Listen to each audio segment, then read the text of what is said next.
මගේ විශ්වවිද්‍යාලය තමයි කැලණිය විශ්වවිද්‍යාලය. පාසල් ජීවිතයේ ඉඳලම බාධා තිබ්බා. ඇත්තටම අපේ ළමයි පාවිච්චි කරන්නේ තරංග කියලා. එතනින් මාව අඳුන ගන්නවා එක්තරා ගුරුවරයෙක්.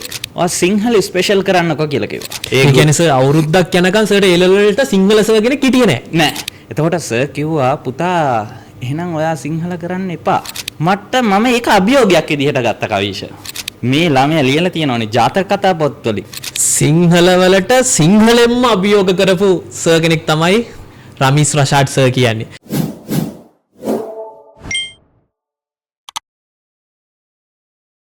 අයිබෝන්. ඉතින් කොහොමද? අද වැඩසටහන අපිත් එක්ක එකතු වෙනවා හෙළබසේ ඒ සිහිනය සැබෑ කරන අපේ සිංහල මාස්ටර්. ඒ තමයි රමීස් රෂාඩ් සර්. සර් කොහොමද ඉතින්? හොඳින් ඉන්නවා. සර්වත් ඉතාමත් ආදරයෙන් පිළිගන්නවා අපේ වැඩසටහනට. සර් මුලින්ම කියන්නකෝ අපේ බලන කට්ටියට රමීස් රෂාඩ් සර් කියන්නේ කවුද? මම සිංහල ගුරුවරයෙක්. සිංහල විෂය 6 වසරේ සිට 11 වසර දක්වා සිංහල විෂය උගන්වන ගුරුවරයෙක්. සිංහල විෂයෙන් ළමයින්ගේ ඒ ලස්සන ජීවිතය පාට කරමින් ළමයින්ගේ අධ්‍යාපන කටයුතු ඉදිරියට ඔප්නම්වන්න සිංහල විෂය ඉතාමත් වැදගත් සිංහල භාෂාවෙන් අනිත් විෂයනුත් හදාරන ළමයෙක්ට නේද සර්? ඔව් අනිවාර්යයෙන්ම. එතකොට ඒ වගේ ළමයෙක්ට සර්ගේ පාසල් ජීවිතය නැත්නම් විශ්වවිද්‍යාල ජීවිතය පෞල් පරිසරය සර් මේ ගමන ආපු විදිහ අපි පොඩ්ඩක් කියමු මේ ළමයෙක්ට වැදගත් වෙයි. අනිවාර්යයෙන්ම. මගේ ගම තමයි කෝපිවත්ත මිනුවන්ගොඩ ප්‍රදේශයේ ඊටාම පොඩි ගම්මානයක්. ඒ ගම්මානයේ මම ඉගෙන ගන්නවා 1 වසරේ සිට 5 වසර දක්වා කෝපිවත්ත කනිෂ්ඨ විද්‍යාලය කියන ඉස්කෝලේ. ඒකේ මූලික ප්‍රාථමික අධ්‍යාපනය අරගෙන මම යනවා මිනුවන්ගොඩ නාලන්දා මධ්‍ය මහා විද්‍යාලයට. එතනින් මම යනවා කොළඹ සහිරා කොලෙජ් සහිරා විද්‍යාලයට. එතනින් තමයි මම මගේ විශ්වවිද්‍යාල ජීවිතය පටන් ගන්නෙ. සර් කොහෙද විශ්වවිද්‍යාලය? මගේ විශ්වවිද්‍යාලය තමයි කැලණිය විශ්වවිද්‍යාලය. සර්ට විශ්වවිද්‍යාලයේදී සර් අධ්‍යාපන ලබද්දී සර්ට ආපු බාධා මොනවද? ඇත්තටම කිව්වොත් මට පාසල් ජීවිතයේ ඉඳලම බාධා තිබ්බා. පාසල් ජීවිතයේ ඉඳලම මොකද මම 1 ඉඳන් 5 වසර වෙනකන් ඉගෙන ගද්දී මම සිංහල අසාලවීම වගේ අවස්ථාවලදී මම වැඩිම ලකුණු ගන්නවා. ඒ වගේ තරගවලට යනවා. මම මෙතනදී තරග කියලා කිව්වා. ඇත්තටම අපේ ළමයි පාවිච්චි කරන්නේ තරංග කියලා. ඇත්තටම තරංග කියන වචනය තියෙනවා. එහෙම වචනයක් තියෙනවා. තරංග කියන්නේ වේව්ස් වලට. තරංග රළ පේලි කියන අදහස. හැබැයි තරග කියන්නේ තරක් කරනවා කණ්ඩායම් දෙකක්. මම ඒක අමතර කාරණාවක් විදිහට කිව්වේ කවිෂ. මේ ඇත්තටම මගේ පාසල් ජීවිතේ ඊට පස්සේ මම යනවා මිනුවන්ගොඩ නාලන්දා මධ්‍ය මහා විද්‍යාලයට. එතන ඉඳන් මම මගේ සිංහල විෂයේ 6 වසරේ ඉඳන් ලකුණු වැඩි. එතනින් මාව අඳුන ගන්නවා එක්තරා ගුරුවරයෙක් අසේල සිරිරංග කියලා ගුරුවරයා. එතුමා දැන් මිය පරලොව ගිහින් ඉන්නේ. ඒ ගුරුවරයා මාව අඳුනගෙන මට වැඩි ප්‍රමුඛත්වයක් දෙනවා. එතකොට මගේ පාසල් වල ළමයි මම ඉගෙන ගත්තේ සිංහල පරිසරයත් එක්ක හැදුනේ වැඩුණේ. මගේ පාසල් ළමයින් පවා පොඩි ඊර්ෂ්‍යා ගතියකටපත් වුණා. කොහොමද මෙයා මෙච්චර ටැලන්ට් උනේ කියන එක. එතකොට මම එතනින් ඉගෙනගෙන 11 වසර වෙනකන් ඉගෙන ගද්දී ඒ සර් කිව්වා රෂාඩ් ඔයා සිංහල ස්පෙෂල් කරන්නකෝ කියලා කිව්වා. එතකොට මම ඒ ගැන ලොකු අවබෝධයක් තිබ්බේ නැහැ. හැබැයි මම ඊට පස්සේ A level කරන්න යනවා. එතනින් ඉඳන් මට අභියෝග තමයි. එතන ඉඳන්ම අභියෝග. එතකොට A level කරන්න යනවා කොළඹ සහිරා විද්‍යාලයට. කවිෂ ඇත්තටම කියනවා නම් ඔය කොළඹ සහිරා විද්‍යාලයට මම ඇතුල් වුණාම එහි උසස් පෙළ කලා විෂය ධාරාවට සිංහල විෂය තිබ්බේ නැහැ. එතකොට මම ඇප්ලයි කරනවා මාව ඇතුල් කරගන්නවා. මම ඇත්තටම නාලන්දාවේ ඉඳන් ගියේ කොළඹ සහිරායකට ඉස්ලාම් විෂය ඉගෙන ගන්න. හැබැයි එහි සිංහල විෂය නැහැ කිව්වහම මම ආයෙ හැරෙනවා මිනුවන්ගොඩ නාලන්දාවට. කියනවා එතකොට තාත්තා කියනවා එපා. ඔයා මෙහි ඉගෙන ගන්න. මං කිව්වා සිංහල විෂය නැහැ කියලා. එතකොට තාත්තා කියනවා නෑ පුතා. ඔයා ඉගෙන ගන්නකෝ. ඉස්කෝලෙන් කියනවා මට ගුරුවරයෙක් දෙනවා කියලා. අවුරුද්දකට එහා වැඩි කාලයක් ගිහිල්ලා මට ගුරුවරයෙක් හම්බ වෙනවා. ඒ කියන්නේ සර් අවුරුද්දක් යනකම් සර්ට A level වලට සිංහල සර් කෙනෙක් හිටියේ නෑ. එහෙම හිටපු ගුරුවරයෙක් තමයි අද සිංහල සර් කෙනෙක් බවට පත් වෙලා තින්නේ. ඊට පස්සේ මොකද සර් උනේ? එතකොට මම සිංහල මට හම්බෙනවා දයානි කියලා ගුරු මහත්මිය මගේ. එතනින් එහාට තමයි මගේ ගමන මම ඒ වෙද්දි මම සිංහල පන්තියකට ගියා මහින්ද ශ්‍රී ජයලත් කියලා ගම්පහ මොන්ටානා ආයතනයේ මහින්ද ශ්‍රී ජයලත් සර් අදටත් ඒ සර් පන්ති කරනවා ඒ ලෙවල්.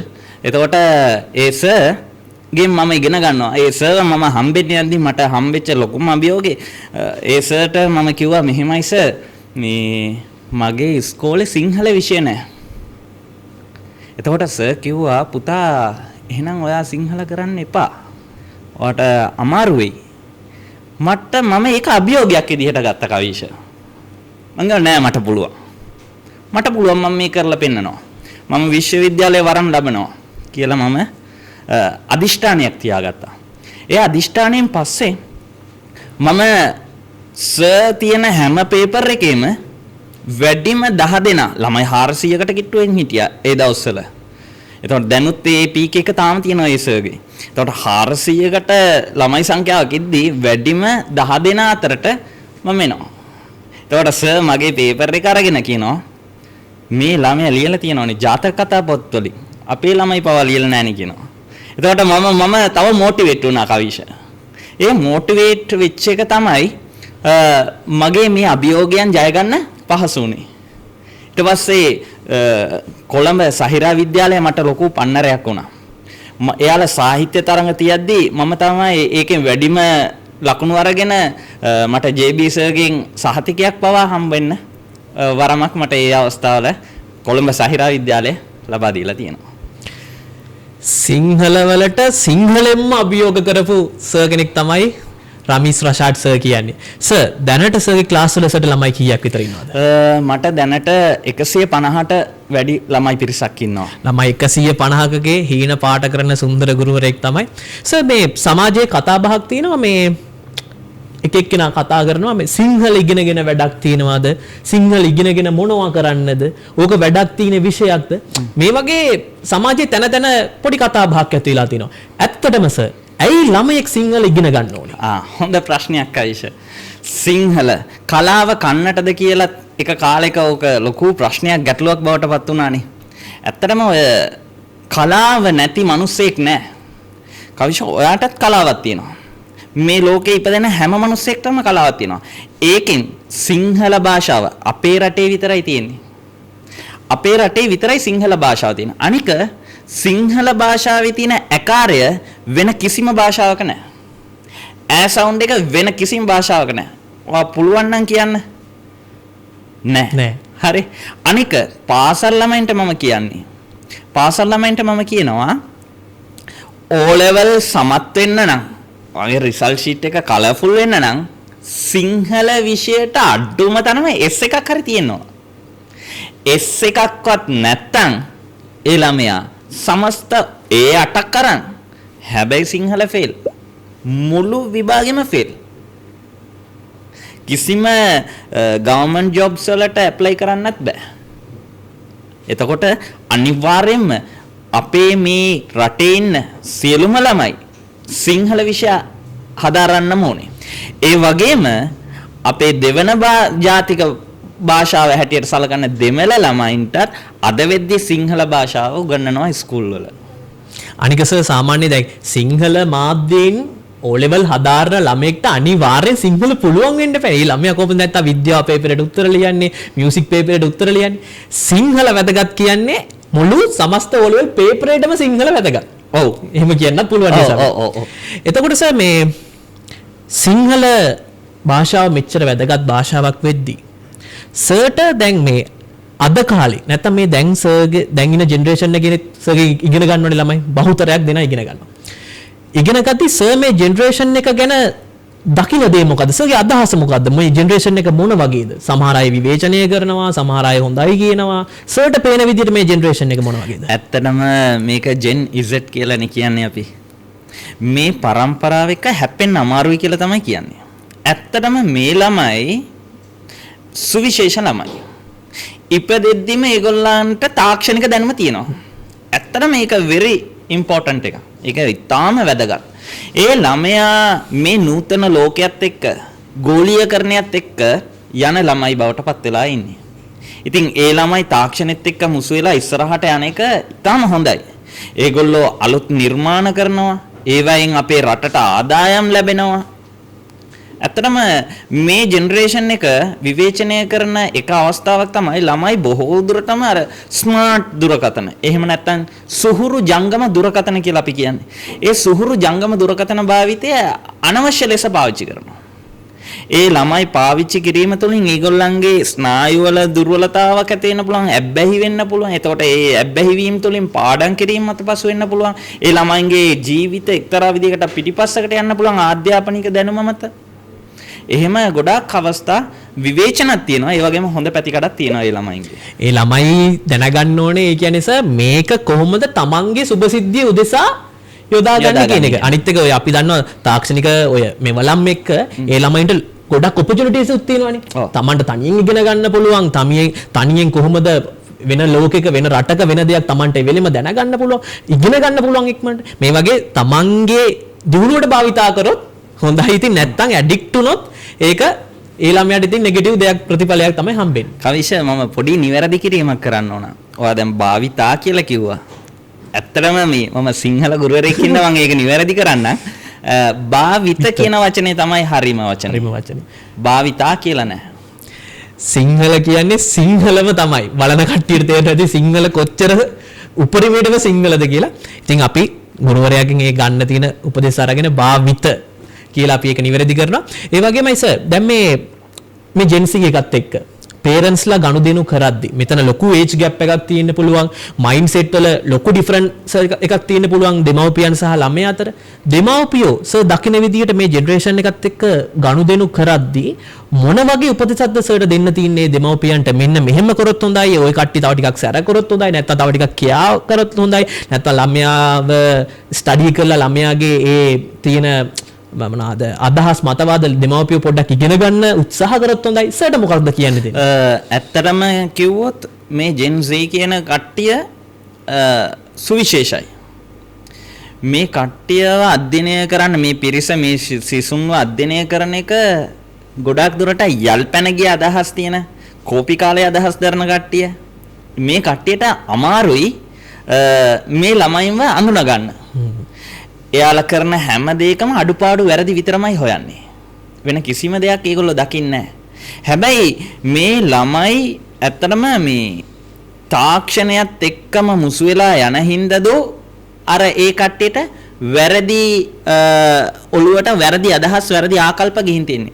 ඇත්තටම මම මේ PGD කම්ප්ලීට් කරන මේ අවසන් විභාගය ලියන ගමන් ඉන්නේ. ඒක රසයට සුබ පතනවා. ඒක රසයට සුබ පතනවා. thank you. එතකොට මම ඒ PGD එකේ මම ඉගෙනගත්තු දේ තමයි ළමයි එක්ක කොහොමද ශිෂ්‍ය කේන්ද්‍රීයව ළමයින්ට උගන්වන්නේ කියන එක. ළමයින්ට දැන් ඉස්සල්ලාම අපේ තිබ්බේ පිරිවෙන් පාසල්, ගමේ ගුරු ගෙදර පිරිවෙන, ඊට පස්සේ පන්සල් පාසල් කියන ඕවනේ තිබ්බේ. පිරිවෙන් අධ්‍යාපනයනේ ඉස්සර මූලික වුණේ. එතකොට ඒත් එක්කම එතකොට අපේ ඉස්සර නාරං කෝට්ටු සියඹල අතුලින් තමයි ඉස්සර ගැහුවේ. ඊට පස්සේ ඒක වේවැල් වලට ආවා. වේවැල් දන්නවා ඇති ඔයාලා. වේවැල් පාරවල් අපි අනන්තවත් කාලා ඇති. ඉස්සර අපිට රීපපටි වලින් ගැහුවා. හැබැයි අද කාලේ ළමෙක්ට බැන්නත් ඒක මානව හිමිකම් බවට පත් වෙලා තියෙන්නේ. අත්අඩංගුවට ගන්න පුළුවන් තත්වයකට පත් වෙලා තියෙන්නේ. මවක් ඇත්තටම මවක් දරුවෙක්ට උපදෙස් දෙන්න නම් ඒක දෙන්න ඕන විදිහක් තියෙනවා.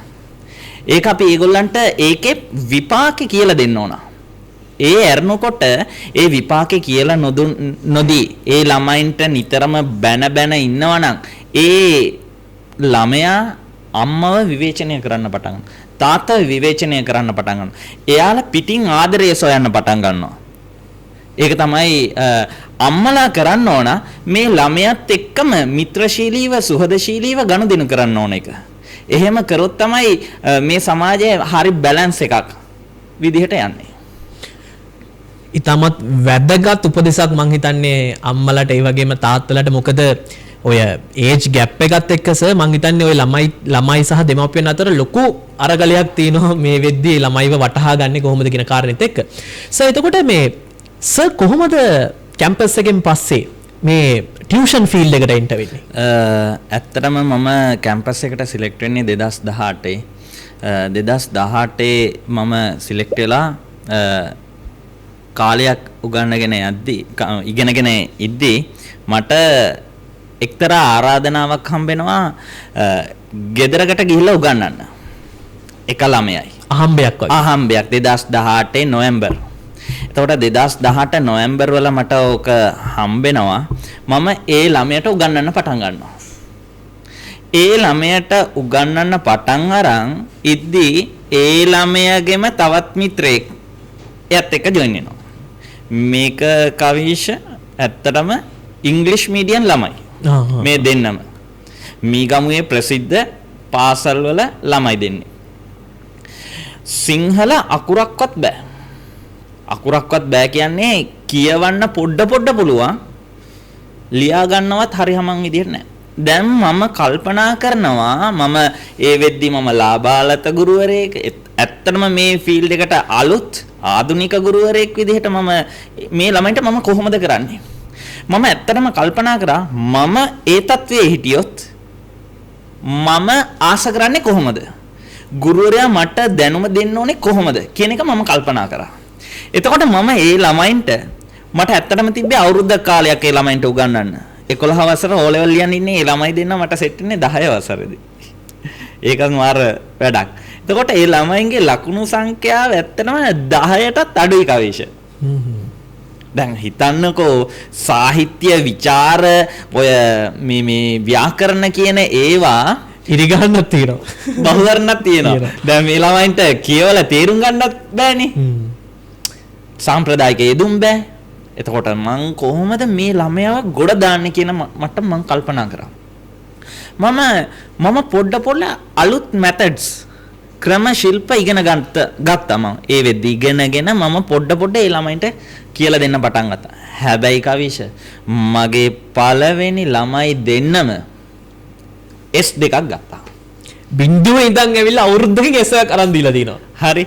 මම ඇත්තටම මම උපරිම මහන්සි වුණා. උපරිම මහන්සිලා ඒ ළමයි අන්තිමට එක විචාරයක් පේපරේට ලියලා තිබ්බ කිව්වා. එක විචාරයක්. ඇත්තටම ඒ වෙද්දි රචනාවක්වත් විචාරයක්වත් ලියන්න බැරි ළමයි දෙන්නේ. ඒ කියන්නේ සරලවම කිව්වොත් සුද්දෙට සිංහල උගන්වනවා වගේ වැඩක්. අන්න හරියම කතාව. එහෙම ඇවිල්ලා විචාරෙකුත් ලියලා ළමයි දෙන්නවා සිංහල පාස්ම කරලා දීලා තියෙනවා ඒ ළමයින්ට.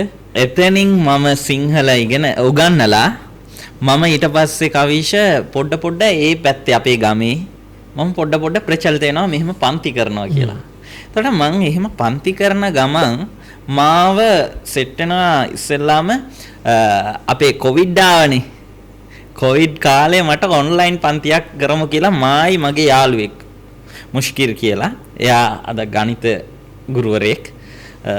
එතකොට මායි ඒ යාළුවයි දෙන්න එකතු වෙලා ඔන්ලයින් පන්තියක් පටන් ගන්නවා. ඔන්ලයින් කරගෙන ඉද්දී මට දුර පළාත් වලින් ළමයි හම්බ වෙනවා. දැන් මම තවත් මේ ෆීල්ඩ් එකට මේ ශාස්ත්‍රයට ආසා කරනවා. එතකොට මම මොකද කරන්නේ? ඒ ආසා කරන එක මම එහෙම ඊට පස්සේ කන්ටිනියු කරනවා. නොනවත්වාම මම මේකට වෙහෙස වෙනවා. මේක මගේ ජීවිතේ බවට පත් කර ගන්නවා. එතකොට මම මොකද කරන්නේ? ඒ ඔන්ලයින් එකක් කරද්දී ඒ ළමයි ඉහලින් සමත් වෙනවා. S නෙමෙයි C නෙමෙයි B නෙමෙයි. කෙලින්ම ඒ දාලා ළමයි 3 දෙනෙක් මට මැසේජ් කරා ඒ දවස්වල. ඒ ළමයි 3 දෙනාටම A තිබ්බා. අනිත් ළමයින්ට C තිබ්බා. ඉතින් මම සතුටු වෙනවා මගෙන් ඔන්ලයින් වල ඉගෙනගෙන ඒ රිසල්ට්ස් ගන්න පුළුවන් මට්ටමකට ළමයි ආවා කියන එක. පසු කාලිනව ඒ ළමයා දැන් විශ්වවිද්‍යාලයක ඉගෙන ගන්නවා. එහෙම ඊට පස්සේ මම අපේ නගරාසන්නේ තිබ්බ ආයතනයකට මම උගන්වන්න යනවා. KCB කියලා උඩුගම්පල දැන් තියෙන්නේ. ඉස්සර බුර්ලපිටියේ තිබ්බේ. මම එතන මිනෝන්ගොඩ ප්‍රදේශයේ බුර්ලපිටියේ මම එහි ආයතනයක ඉස්සරලාම වැඩ කරනවා. ඊට පස්සේ අපේ පැත්තෙම ගුරුමඩල කියලා අපේ ගම් පළාතෙම ගුරුමඩල කියලා එක ආයතනයක් පටන් ගන්නවා. ඒක අපේ මම කලින් කිව්ව යාළුවගේ මුෂ්කිර් සර්ගේ ආයතනය. එතකොට අපි දැන් මම ඒකෙත් උගන්වනවා. දැන් එතකොට මම එතනින් පොඩ්ඩක් ප්‍රසිද්ධ වෙනවා මේ පැත්තේ. පොඩ ප්‍රසිද්ධ වෙන්න ගන්නවා. සිංහල වැඩෙක් ඉන්නවා කියලා. හරි. එතකොට එහෙම සිංහලට මම ප්‍රසිද්ධ වෙද්දි මාව අඬ ගහනවා කොළඹ කොළොන්නාවේ එක්තරා ආයතනයක. මාස්ටර් ඇකඩමි කියන ආයතනෙන් මට අඬ ගහනවා. එතකොට ඒ ආයතනයෙන් මාව අඬ ගහද්දී මම ඉස්ලාම ඒක රිජෙක්ට් කරනවා. ප්‍රතික්ෂේප කරනවා. මට ඉන්න බෑ මට දුර වැඩි කියලා. ඊට කලින් සින්ටෙක් කියන ආයතනයකින් මට කතා කරා මම බෑ කියනවා. මට එන්න බෑ කියලා. හැබැයි ඒත් එක්කම සති දෙකකට පස්සේ හරියටම අවුරුද්දකට කලින් මේ වුණේ කතා කරනවා මාස්ටර් ඇකඩමි එකේ. එතනින් මට ළමයි සෑහෙන ප්‍රමාණයක් සෙට් වෙනවා. එතනින් සෙට් වුණාම ළමයින්ට මාව සෙට් වෙනා මගේ ඉගැන්වීම් රටාව. ඇයි කියලා කිව්වොත් බහුතරයක් මුස්ලිම් ළමයි හිටියේ. තවිෂ මුස්ලිම් ළමයි. ඒ ළමයින්ට සිංහල භාෂාව තේරෙනවා හැබැයි අඩුයි. තේරෙනවා සමහර ඒ වචන ඒගොල්ලන්ට තේරුම් ගන්න අමාරුයි. එතකොට ඒ ළමයින්ට මම උගන්වන්නේ දෙමළ භාෂාවෙනුත් උගන්වන්න පුළුවන් වුණා. ඊට පස්සේ ඇත්තටම එයාලා ඉංග්‍රීසි මාධ්‍යයේ ඉගෙන ගන්න ළමයි. ඒ ඉංග්‍රීසි මාධ්‍යයෙන් ඉන්න ළමයින්ට මම ඉංග්‍රීසි වලින් එක්ස්ප්ලেইন කරද්දි ඒ ළමයින් තව සතුටු වුණා. ඊට පස්සේ මගේ ඉගැන්වීම් රටාවල පොඩි විහිළු තහළු තියෙනවා. සමහර ඒවා මම වෙනස්ම ආකාරයකින් උගන්වනවා. සමහර ඒවා පොඩ්ඩක් සමහර වචන තියෙනවා. ඒ වචන දාලා මම උගන්වද්දී ඒ ළමයින්ට ඒවා හොඳට ග්‍රහණය කරගන්න පුළුවන්. ඒ හින්දා මම එතනින් හොඳට ප්‍රසිද්ධ වෙනවා. ඊට පස්සේ මම ටීම් කොම්රේඩ් ආයතනයේත් එක්ක ජොයින් වෙනවා. ටීම් කොම්රේඩ් ආයතනය මට ලොකු සපෝට් එකක් දෙනවා. අදටත් මාත් එක්ක මාරම බොන්ඩ් එකත් එක්ක මාර සම්බන්ධතාවක් තියාගෙන මාව මීගමුවේ ප්‍රසිද්ධ චරිතයක් බවට පත් කරලා තියෙනවා. එහෙම අභියෝග වලින්ම ආපු ගමනක් තමයි අද ළමයින්ගේ හීන පාට කරන්න ලස්සනටම පාට කරන්න මේ සර්ට හැකි වෙලා තියෙන්නේ. සර්ට හිතන විදිහට දැන් ළමයි අද කාලේ ළමයින්ට ප්‍රශ්න තියෙන බුලා සිංහල භාෂාවේ විචාර ලියද්දී ව්‍යාකරණ ලියද්දී මෙන්න මේ වගේ තැන් වලට සර්ට දෙන්න පුළුවන් සහ සර් යූස් කරන ටිප්ස් මොනවද? අපි කියමු පොඩ්ඩක් බලන්න. ඇත්තටම 9 වසරේ ඉඳන් එන ළමයෙක්ට ඇත්තටම විචාරය කියන්නේ අමාරුයි. විචාරයක් ගැන අවබෝධයක් නැහැ ඒ ළමයින්ට. ව්‍යාකරණ කොටස ඊටාම වැඩි කොටසක් තියෙන්නේ. ගැඹුරු සංකල්ප ටිකක් තියෙන එතන. වාක්‍ය රීති ටිකක් තියෙනවා. එතකොට ඒව දැනගත්තේ නැත්නම් ඒ ළමයිට සිංහල භාෂාව නීරස වෙනවා. ඒ ළමයි ඒ වචන වලට හුරු නැහැ, ආදුනිකයි, මෙච්චරක් ලියන්න ඕනේද? ඇයි අපේ පාසල් අධ්‍යාපනය තුළ මේ ලිව්වේ වචන 150ක රචනයක් නේ. කවිෂ මතක ඇති. ඒක පාරට ඒක වෙනස් වෙනවා. එකපාරට 250ක් එනවා. එකපාරටම 250. එතකොට මේ ළමයින්ට ඒක ලොකු බරක් වෙනවා. එතකොට මම ඒකට ක්‍රමානුකූලව පොඩ ඒගොල්ලන්ට පුළුවන් උපරිමයෙන්ම ලියන්න කියනවා. ලියන ප්‍රමාණයට මම ලකුණු දෙනවා. ඊට පස්සේ මම මගේ ටියුෂන් එකේ මම හොඳ ටියුට්ස් ටිකක් දෙනවා. වාර 3ට සුපිරිම ටියුට්ස් ටිකක් දීලා ළමයින්ට හොඳම විදිහේ දෙන්න තමයි අපි බලාපොරොත්තු වෙන්නේ. ඒකට ව්‍යාකරණ දෙනවා, රචනා වෙනමම දෙනවා. ඒත් එක්කම ඒ ළමයින්ට අභ්‍යාස කරන්න දෙනවා. මගේ ෆාස්ට් ට්‍රැක් කියලා වෙනමම එකක් යනවා O level ලං වෙද්දි. මාස 4-5ක කාලයක් තිස්සේ ඕක යනවා. ඊට පස්සේ ඒ ෆාස්ට් ට්‍රැක් එක එක්කම ග්‍රෑන්ඩ් ෆයිනල් සෙමිනාර් එකක් කරනවා. ඉතින් ඒ අපේ ටියුෂන් එකේ හොඳ ප්ලෑන් එකත් එක්ක යන හින්දා හොඳටම අපි ප්ලෑන් කරලා ගේම ගහන හින්දා ළමයි අපිත් එක්ක එකතු වෙනවා වැඩි. සරලවම කියමු සර්. ඇයි සිංහල ඉගෙන ගන්න ළමෙක් සර් ගාවට එන්නේ? ඇත්තටම සිංහල උපාධියක් නැති ගුරුවරු සෑහෙන ප්‍රමාණයක් අද කාලේ උගන්වනවා. සමහර වෙලාවට විශ්වවිද්‍යාලයේ සුවඳවත් නැති ගුරුවරු සිංහල උගන්වනවා. ඇත්තටම සිංහල භාෂාව කියන්නේ අතිශය වැදගත් තා වටිනා භාෂාවක්. සිංහල විෂය කියලා අපි ගද්දි ඒකෙන් ප්‍රවීණෙක් ගාවට යන එක තමයි සුදුසු. ඉතින් මම ඇත්තටම කැලණිය විශ්වවිද්‍යාලයේ සිංහල විශේෂ ගෞරව උපාධියක් සිංහල ගෞරව විශේෂවේදී උපාධියක් අරගෙන තියෙන්නේ. කැලණිය විශ්වවිද්‍යාලයේ පළවෙනි වතාවට මුස්ලිම් ජාතිකයෙක් සිංහල විෂය විශේෂවේදී උපාධියක් බවට ගත්තු පළමු අවස්ථාව මගෙන් වුණා කියන එක තමයි සතුටින් කියන්න කැමතියි. ඒ කියන්නේ කැලණිය විශ්වවිද්‍යාලයෙන් ලංකාවට බිහි වෙච්ච ප්‍රථම මුස්ලිම් ජාතික සිංහල උපාධිධාරී කෙනා තමයි මේ අපේ රමීස් රෂාඩ් සර් කියන්නේ. ඉතින් ඕගොල්ලෝ බින්දුවේ ඉඳන් ආවත් සර් කොට දානවනේ. අනිවාර්යෙන්. බින්දුවෙන් ආවත් සර් කොට දානවනේ. අනිවාර්යෙන්. බින්දුව නෙමෙයි ඍණ වලින් ආවත් සර් කොට දානවා. ඉතින් අපි ඔයගොල්ලෝ ඉතාමත් ආදරෙන් ආරාධනා කරනවා. සර්ත් එක්ක එකතු වෙන්න සිංහල භාෂාව කොට දාගන්න. ඔයගොල්ලෝගේ මුළු සාමාන්‍ය පෙළ නැත්නම් මුළු O level paper එකම